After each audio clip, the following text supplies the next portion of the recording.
Welcome to the Ancestral Findings Podcast. This is episode 251.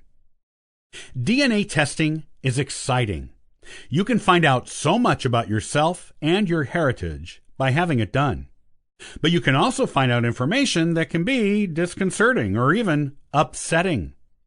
Today, I'll give you some common things you may find in your DNA that may shake you, and emotional coping techniques for dealing with them.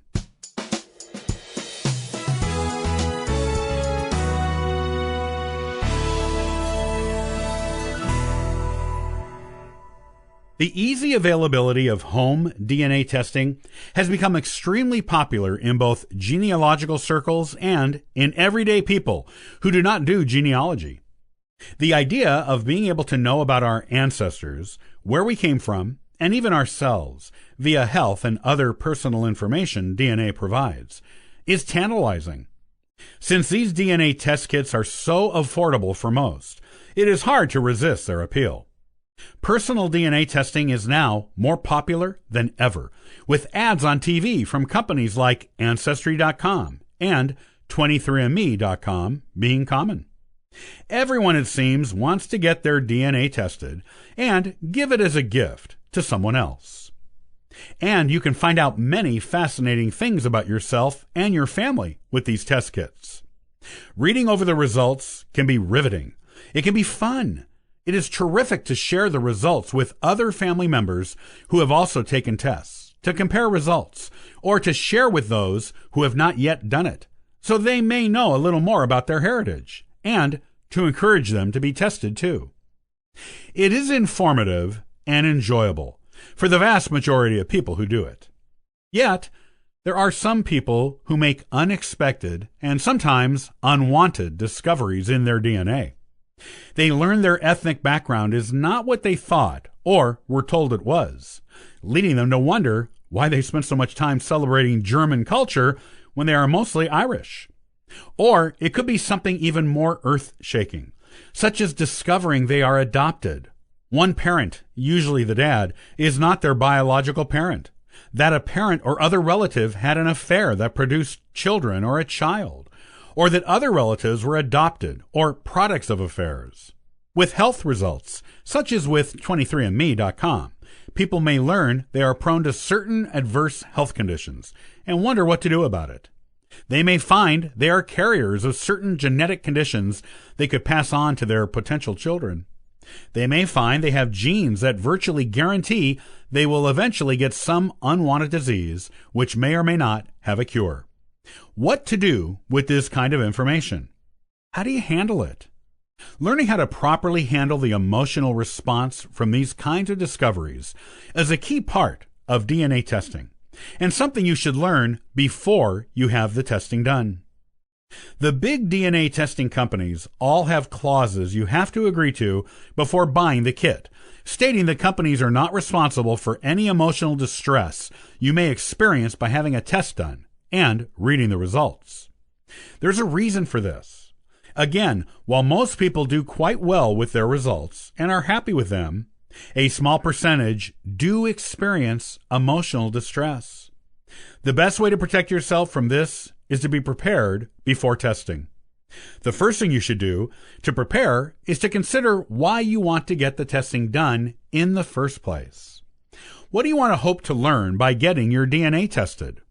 What curiosities about yourself or your heritage do you hope the testing will satisfy?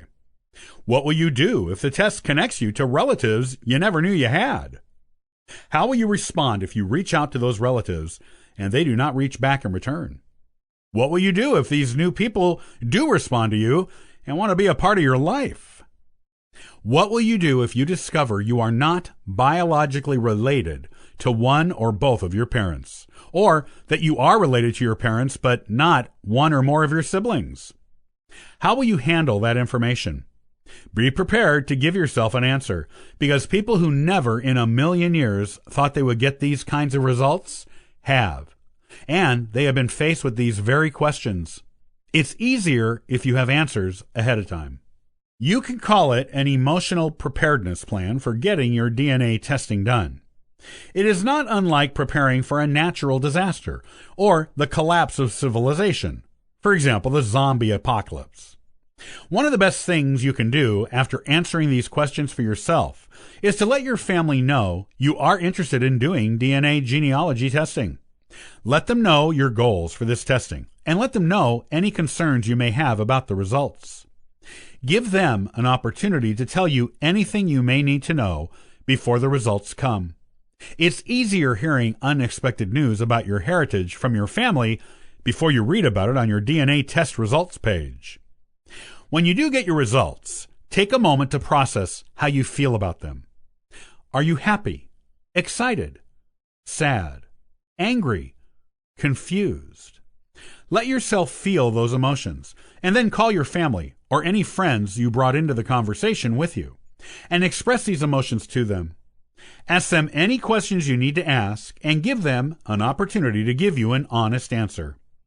If you need emotional support from anyone or a group of people in your family to help you deal with any DNA test results you receive, ask them for it.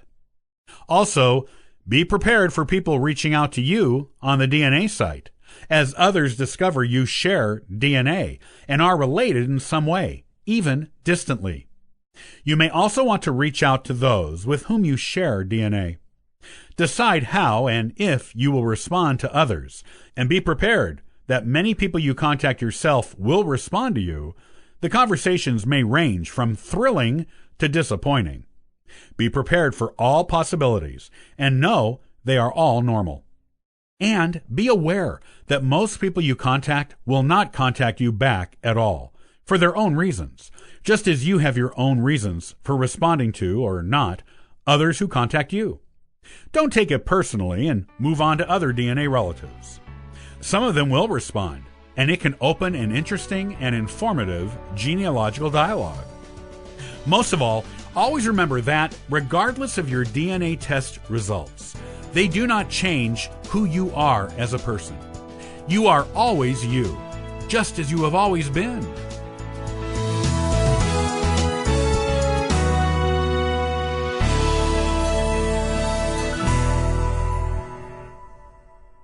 Have you ever considered taking a genealogy tourism trip? These trips are more popular than ever, and you can do them alone or with a tour group. Join me the next time, and I'll talk about what these genealogy tour groups have to offer, why genealogy tourism is so popular, and how it can benefit your family history research. Thanks for joining me today. I'll see you next time on the Ancestral Findings podcast. And for further info, you can visit us at ancestralfindings.com.